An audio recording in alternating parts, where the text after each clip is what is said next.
my name is Adriana Gonzalez. I am a nutrition and dietetic student at the University of North Florida, and today I am joined by my fiance, Bobby Wolf DeFonts, and today we're going to be discussing carb counting and the diabetic exchange list. Now, please keep in mind that both of these methods are primarily used for diabetics who want to monitor their blood glucose levels, but it can be used for anyone who wants to implement good nutrition.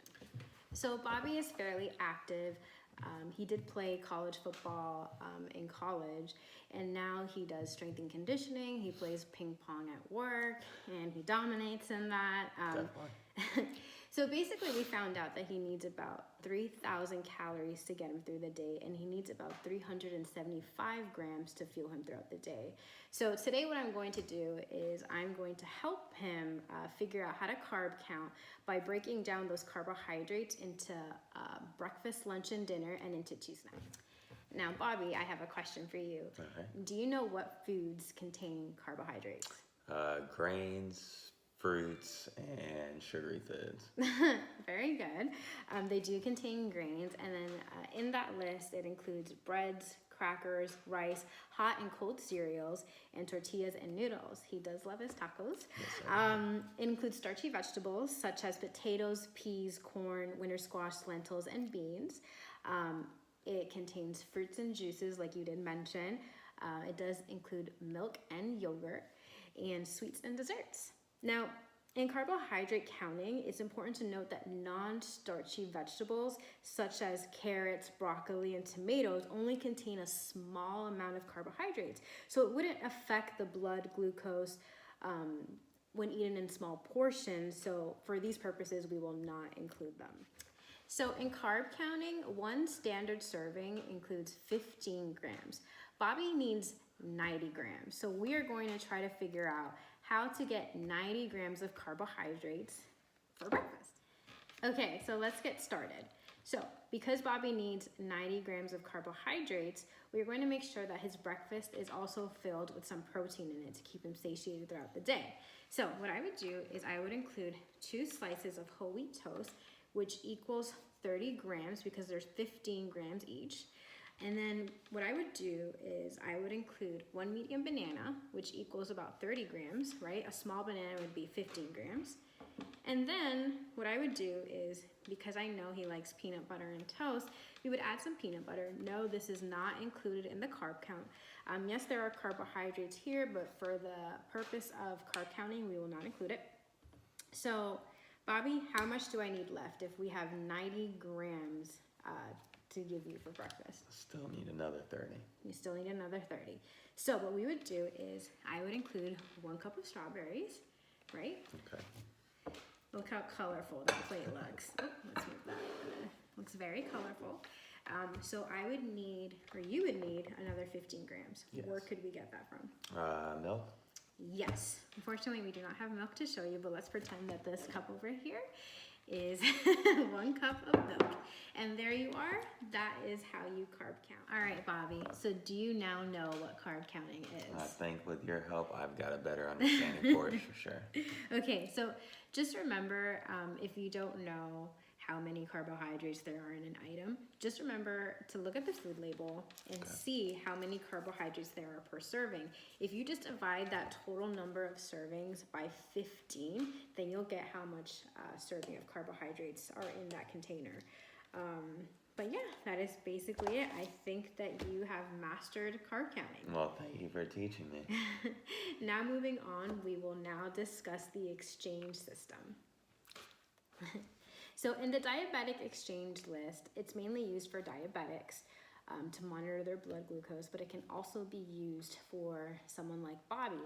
Now, the exchange list, it divides foods into 6 different food groups based on their macronutrient and their caloric content. Now, all of these groups have the same amount of macronutrients and caloric intake, which can be exchanged with one another. Now, I've shown Bobby the list over here, and basically if you see a star next to any of these items, it basically means that it's high in fiber.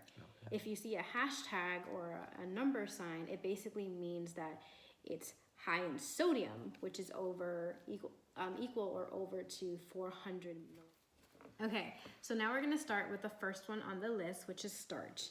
Now, the general rule for this list is half a cup of cereal, grain pasta is 1 serving, and 1 ounce of bread products is 1 serving. And that basically equals 15 grams of carbs, 3 grams of protein, a trace of fat, and 80 calories. Now moving on to our second item on the list, which is the meat list. Now the meat list contains about 7 grams of protein per serving, and this includes the very lean meat, lean fat meat, medium fat meat, and high fat meat. Now for our health, we want to consume more lean and medium fat choices, including poultry and fish. I know you love chicken, so this isn't a problem for you. So some options that you can do with fish or poultry is that you can bake, roast, grill. I know that I prefer foods that are grilled. I just like the flavor of it. And then when you're going out to dinner, just remember that restaurants do use prime cuts, which include more high fat and calories. So just be mindful of that when you go out for dinner. So third on the list is veggies. Stop, you love vegetables. But for our veggies, the list basically contains 5 grams of carbohydrates, 2 grams of protein, and 25 calories. Now for the vegetables that are less than 25 calories, they are not on the vegetable list. They're considered free foods. And a lot of these veggies contain 2 to 3 grams of dietary fiber. So the typical serving size of this includes half a cup of cooked vegetables or vegetable juice and 1 cup of raw veggies. I did want to mention that when buying frozen vegetables, it's always important to look at the ingredient list, and you want to make sure that the only ingredients there are the vegetable themselves. Sometimes these frozen packages can have sodium, so just keep an eye out for that, and you just want to make sure it's just the vegetable itself. Now the fourth item on the list is fruits, and each fruit on this list contains about 15 grams of carbohydrates with 60 calories per serving. Now this includes fresh, frozen, and dry fruits, which contain about 2 grams of fiber per serving. Now fruit juices, they don't have that much dietary fiber, but if it does have that hashtag next to the item, it means that it is high in fiber, so meaning it is over 3 grams per serving. And I do want to mention the serving sizes. So a basic fruit serving size in this list is about half a cup of fresh fruit and juice and a 1/4 cup of dried fruit. Now the dried fruit, you can have that before your workouts, or you can implement that in a snack. Okay, fifth on the list is milk.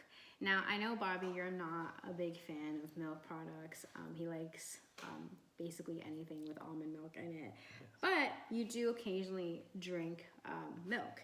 Now, it's important to note that each milk product on this list contains about 12 grams of carbs, 8 grams of protein, and they are divided into 3 groups. And that includes skim, very low fat milk, and whole milk. Obviously, the whole milk has the most amount of calories and skim has the fewest. Last but not least, the fat list.